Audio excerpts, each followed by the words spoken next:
Espero que disfrutes la siguiente historia. Mi mamá utilizó completamente la fortuna de 250,000 pesos que recibí como herencia en los fallidos esfuerzos educativos de mi hermano de padre distinto. Al decidir emprender acciones legales en su contra, él dañó maliciosamente mis propiedades. Entrada, mi vehículo, y ella tuvo que liquidar su residencia para compensarme. Hola a todos. Estoy publicando aquí porque no sé a dónde acudir en busca de opiniones imparciales. Soy Alex, tengo 18 años, y acabo de terminar la escuela secundaria. Las principales personas en este lío son mi madre, llamémosla Carol, de unos 40 años, y mi medio hermano, Leo, de 22. Mi papá falleció a causa de una enfermedad repentina hace unos 5 años, cuando yo tenía 13. Él y mi mamá estaban casados, y Leo es su hijo de una relación anterior. Mi papá adoptó legalmente a Leo cuando era joven, pero nunca fueron particularmente cercanos. Papá era un buen hombre, un planificador. Dejó un fondo fiduciario de 500,000 pesos, destinado tanto para mí como para Leo, y que sería administrado por Carol. La idea era que nos ayudaría con nuestra educación y para empezar en la vida. Recientemente descubrí que eso podría no suceder, al menos no para mí. Tengo una beca parcial en una buena universidad para estudiar ingeniería, que debería comenzar en otoño. Cubre la matrícula, pero no los gastos de vida, libros u otros costos. Desde que papá falleció, Carol siempre, y cuando digo siempre, puso a Leo en primer lugar. No fue sutil. Si Leo quería algo, lo obtenía. Si yo quería algo, siempre era una discusión sobre si podíamos pagarlo, o si realmente lo necesitaba. Leo es un niño dorado. Siempre ha sido un poco, sin rumbo. Comenzó la universidad justo después de la secundaria, lleno de grandes planes para ser doctor. Carol invirtió dinero en sus cursos previos de medicina. Un año después, decidió que la medicina era demasiado exigente. Luego quiso ser arquitecto. Se gastó más dinero en nuevos cursos, materiales, un laptop de lujo. Eso duró cerca de 18 meses. Luego decidió que su verdadera vocación era ser diseñador de videojuegos. Nuevamente, Carol estaba encantada de financiar este nuevo sueño. Nuevos equipos, diferentes programas, cursos especializados y costosos, bellas artes privados. Durante la universidad, cada cambio de carrera significaba créditos desperdiciados, nuevas tasas de solicitud y más gastos. Intenté hablar con Carol al respecto algunas veces a lo largo de los años, especialmente cuando veía a Leo comprando gadgets caros o yendo de viaje con amigos en busca de inspiración, mientras a mí me decían que guardara mi mesada para cosas básicas. Siempre decía que Leo necesitaba el apoyo y que papá hubiera querido que encontrara su pasión. También era muy reservada acerca del fondo fiduciario. Cada vez que le preguntaba al respecto, aunque solo fuera para entender cómo funcionaba, se ponía a la defensiva, diciendo que se estaba gestionando adecuadamente y que no debía preocuparme. Tenía esta sensación constante de que las cosas no estaban bien, especialmente al ver el estilo de vida de Leo. Conducía un auto nuevo, siempre tenía el último teléfono y no parecía preocuparse por el dinero en absoluto, a pesar de no tener trabajo. Hace unas semanas, después de mi graduación, me senté con Carol para discutir seriamente mis finanzas universitarias. Tenía los detalles de mi beca, un presupuesto para gastos de vida, libros, y quería saber cómo acceder a mi parte del fondo fiduciario. Calculaba que mi parte sería de 250,000 pesos y planeaba usar una pequeña parte para mi primer año y luego invertir el resto. Fue entonces cuando soltó la bomba. Se veía incómoda, se movía inquieta y luego dijo, Alex, cariño, sobre el fondo fiduciario. Realmente no queda nada. Quedé atónito. Le pregunté qué quería decir. Explicó, con calma al principio, que la educación de Leo había sido inesperadamente costosa. Dijo que sus intentos de obtener diferentes títulos, los cursos especializados de diseño de videojuegos, el costo de vivir cerca de sus campus, se había mudado 2 veces y los materiales que necesitaba habían consumido todo. Los 500,000 pesos. No podía creerlo. Le pregunté cómo era posible, cómo se había ido mi parte. Dijo que era un fondo conjunto y que debía tomar decisiones como fideicomisaria sobre lo que era mejor. Según ella, Leo realmente necesitaba esta oportunidad para encontrarse a sí mismo y su camino actual en el diseño de juegos era el adecuado. Realmente parecía creerlo. Gastar la mitad del millón en la errática carrera académica de Leo me pareció un uso razonable de los fondos que papá nos dejó a ambos. No grité al principio. Estaba demasiado sorprendido. Le pregunté si entendía que la mitad de ese dinero legalmente me correspondía. Se puso a la defensiva entonces. Dijo que estaba siendo difícil y poco solidario con Leo. Insistió en que mi beca significaba que no necesitaba el dinero tanto como Leo. Cuando le dije que la beca no lo cubría todo y que el dinero era mi herencia de mi padre, no un premio adicional, me acusó de exagerar y de estar celoso de las oportunidades de Leo. La discusión subió de tono. Le dije que eso era robo. Que me había robado el legado de mi padre. Leo, que estaba en casa en ese momento, escuchó y entró furioso. Inmediatamente se puso del lado de Carol, gritando que yo era egoísta, que su carrera era importante y me pagaría algún día cuando fuera un famoso diseñador de videojuegos. Dijo que tenía suerte de ser lo suficientemente inteligente para obtener una beca y que debería dejar de quejarme.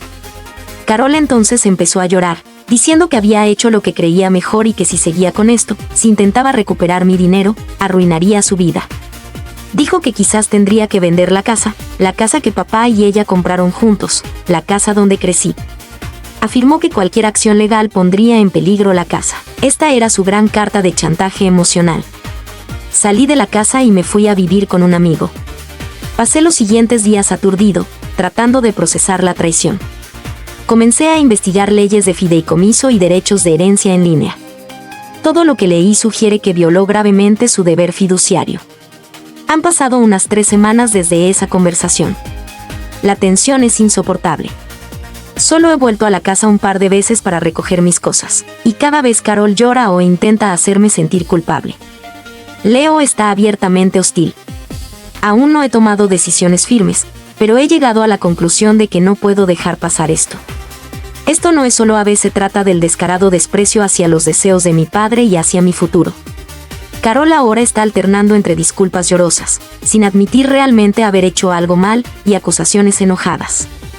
Ha estado llamando a parientes, pintándome como avaricioso e ingrato. Algunos de ellos ahora me están llamando, diciéndome que la perdone y que no deshaga la familia por dinero, sobre todo porque tengo la beca. Leo sigue siendo un caso aparte, diciéndole a cualquiera que quiere escuchar que simplemente estoy celoso de que él pudo perseguir sus sueños. El punto de presión principal de mi mamá es la casa.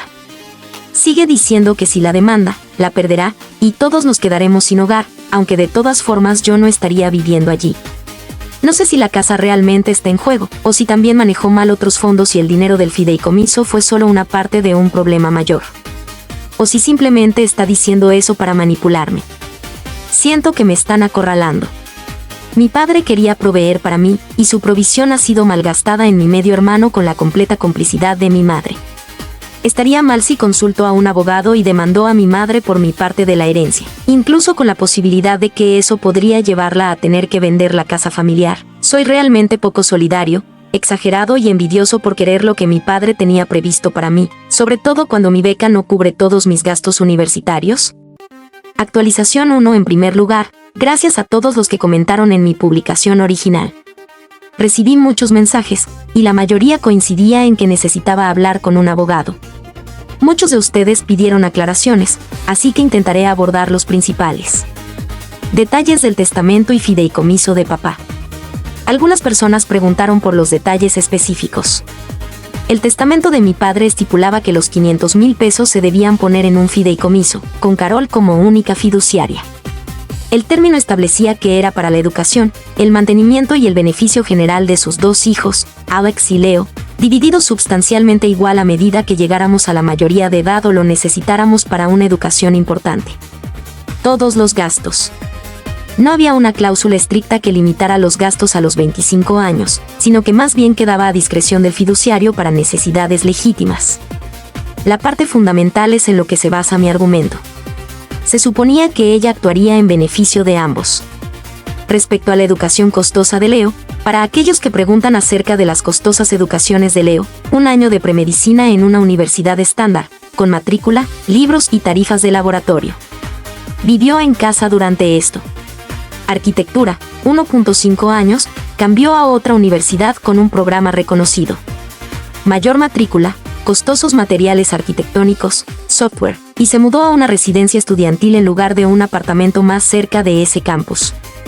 Aquí es donde los costos empezaron a dispararse.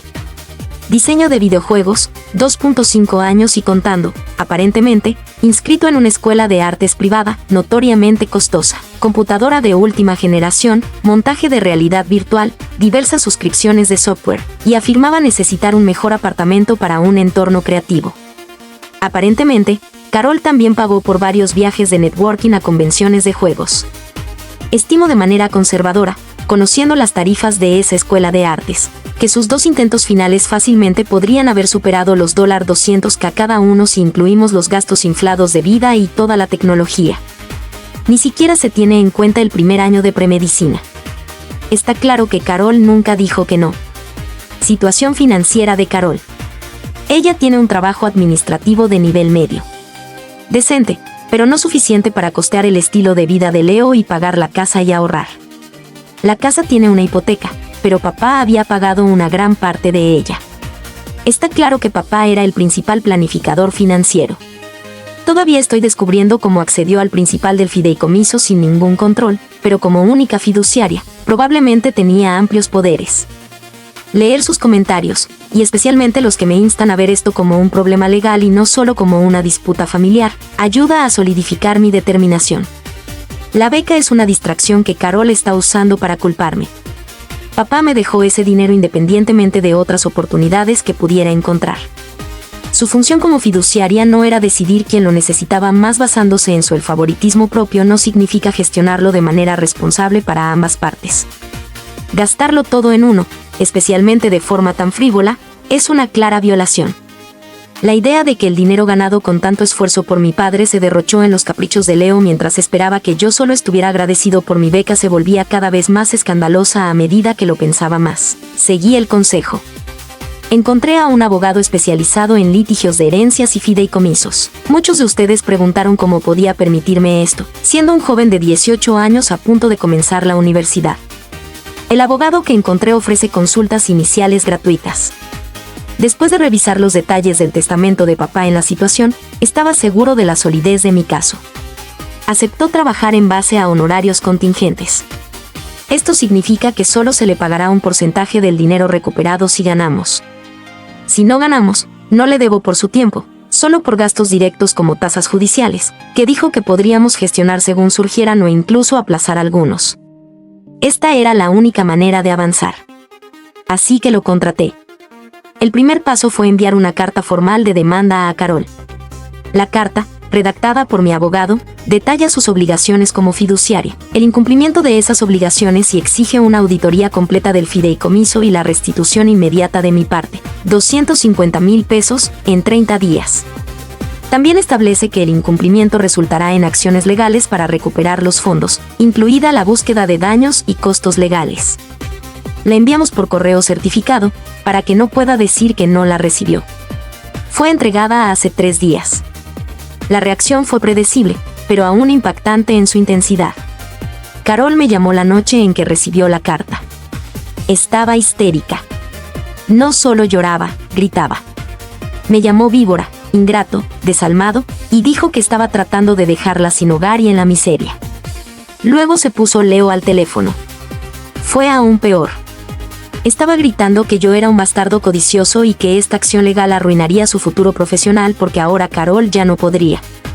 Continúa, ya no lo apoyaba. Dijo que iba a convertirse en un diseñador de juegos millonario y que hubiese escupido en mis $250,000, pero ahora lo había arruinado todo. Luego me amenazó con hacerme lamentar esto. Fue vago pero agresivo. Terminó diciendo que para él yo estaba muerto. Al día siguiente, mi tía materna me llamó, claramente después de recibir una lluvia de quejas de Carol. Intentó un enfoque más suave, diciendo que Carol estaba hecha un desastre y que debería mostrar algo de compasión y retirar la acción legal. Cuando expliqué que Carol se gastó mi herencia, mi tía dijo, «Oh, estoy segura de que no lo hizo a propósito, simplemente se sintió abrumada». Leo puede ser muy persuasivo. Sin responsabilidad. Así que ahí estamos. La carta de demanda ha sido enviada. Las líneas están trazadas. Supongo que ya no hay vuelta atrás. Mi abogado me dijo que documentara cada interacción con ellos a partir de ahora. Actualización 2. Han pasado aproximadamente 4 meses desde mi última actualización, y alrededor de 4 meses y medio desde que me enteré de la herencia y envié la carta legal. Ha comenzado el semestre de otoño, y estoy lidiando con mis clases de ingeniería y todo esto. El proceso legal avanza, pero es lento y desagradable. Como era de esperar, Carol no cumplió con la carta de demanda de 30 días. No proporcionó ninguna contabilidad ni devolvió fondos.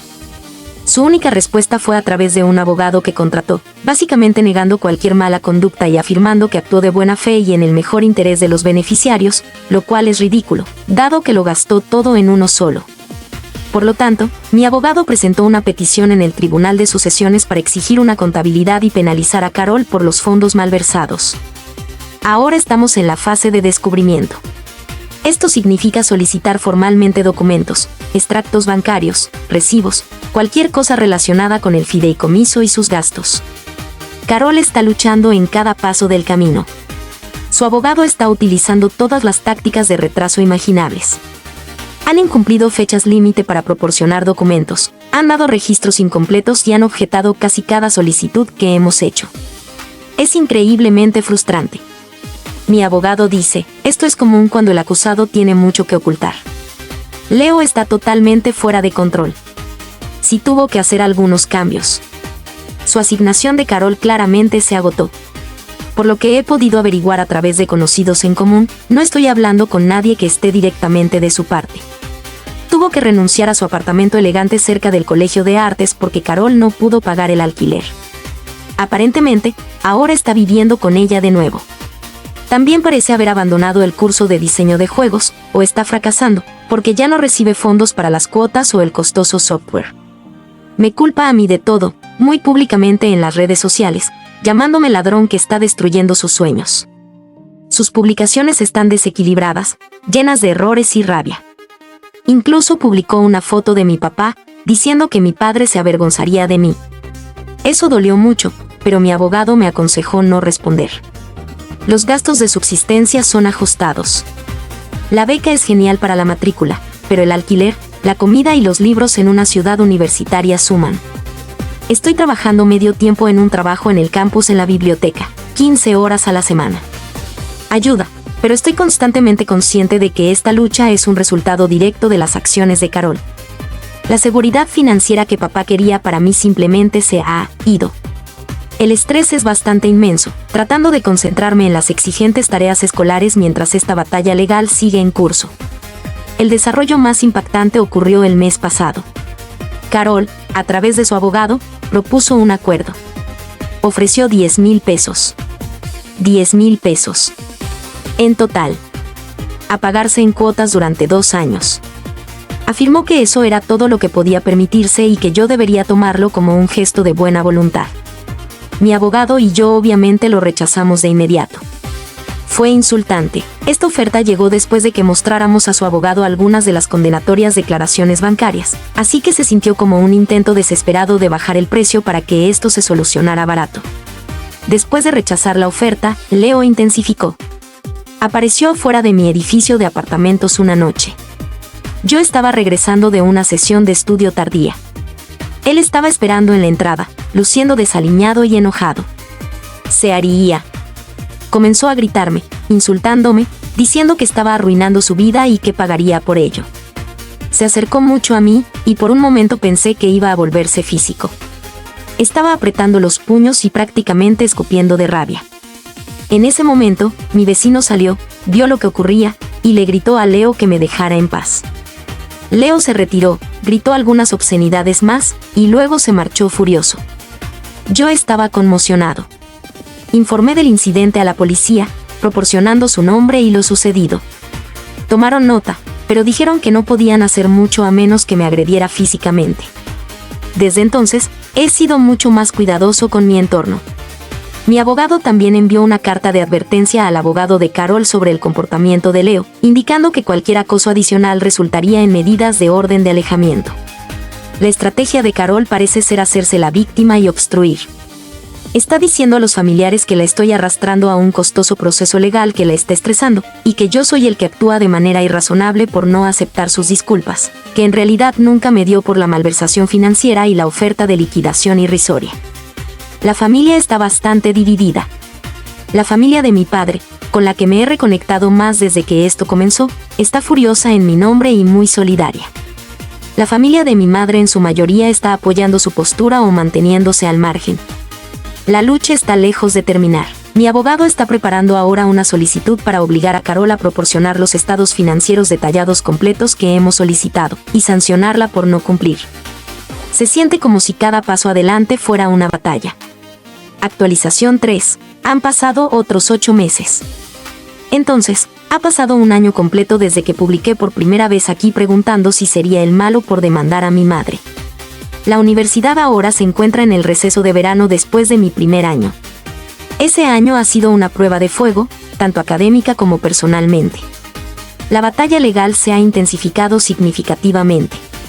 Después de meses de retrasos y obstrucciones por parte de Carol y su abogado, finalmente tuvimos una audiencia sobre nuestro.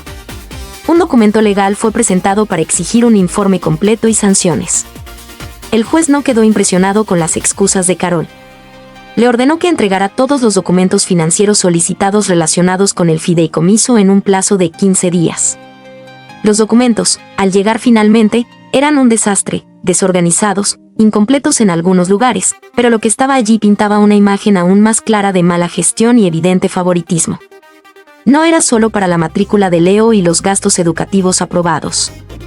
Había registros de que había usado los fondos del fideicomiso para cosas como redecorar la habitación de Leo en su casa, pagar sus facturas de tarjetas de crédito, que estaban llenas de compras no esenciales, e incluso lo que parecía ser un pago inicial por un coche nuevo para él hace un par de años. El total gastado explícitamente en o para Leo llegaba a más de 400,000 pesos. La cantidad restante no se encontraba por ninguna parte, probablemente absorbida en sus propios gastos generales del hogar, lo cual tampoco tenía derecho a hacer con los fondos del fideicomiso. Las negociaciones de acuerdo no avanzaron. Después del mandato del juez, su abogado se acercó nuevamente a nosotros. En esta ocasión, Carol ofreció 50,000 pesos, afirmando que tendría que sacar una segunda hipoteca de la casa para pagarlo. Mi abogado aconsejó que, dada la fuerza de nuestra evidencia y la clara violación, deberíamos apuntar a los 250,000 pesos completos más intereses y honorarios legales. Contrarrestamos con una demanda de 275,000 pesos para cubrir algunos de los intereses que calculamos. Ellos se negaron. Así que se fijó una fecha de juicio para finales de otoño. La casa de Carol está definitivamente en riesgo ahora, no solo por lo que me debe a mí, sino porque está claro que tiene muy pocos otros activos. Su defensa parece estar cambiando a no entendía las complejidades de ser fiduciaria, pero mi abogado dice que no es una defensa válida para gastar el dinero indebidamente. La situación de Leo ha empeorado aún más. No está en la escuela. No tiene trabajo.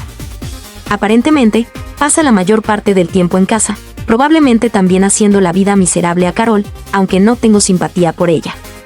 Él continúa con sus diatribas en línea, pero cada vez menos parece que estás prestando atención. Sin embargo, intensificó su acoso de una manera más directa. Hace unos 2 meses, regresé a mi apartamento y encontré mi puerta principal vandalizada. Alguien había pintado en letras rojas grandes "Ladrón codicioso" en ella. También había un largo rasguño en el costado de mi antiguo coche, que estaba estacionado en la calle. No había cámaras en el pasillo de mi apartamento, ni testigos. Sabía que era Leo. No podía probarlo, pero las palabras eran idénticas a las de sus publicaciones en redes sociales. Presenté otro informe policial. Esta vez, parecían un poco más preocupados por el patrón, pero aún sin pruebas, no tomaron ninguna medida. Tuve que pagar para que repintaran la puerta y vivir con el arañazo en mi coche. Fue inquietante y me hizo sentir inseguro en mi propio hogar.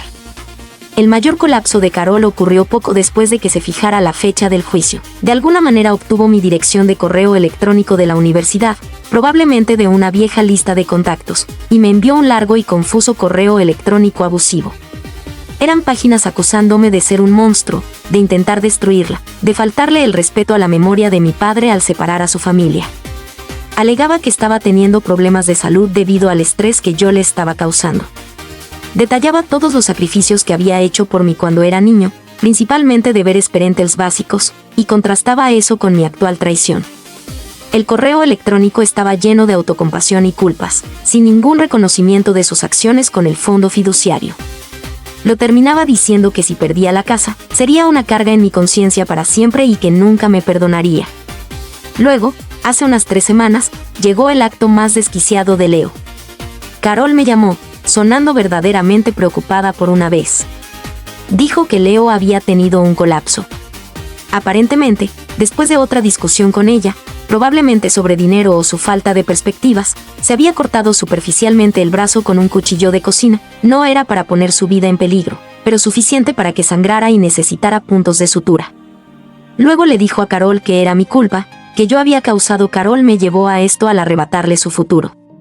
En su llamada, no me culpó directamente por sus acciones, pero había un trasfondo de mira lo que hiciste que ocurriera. Ella quería que... ¿Qué?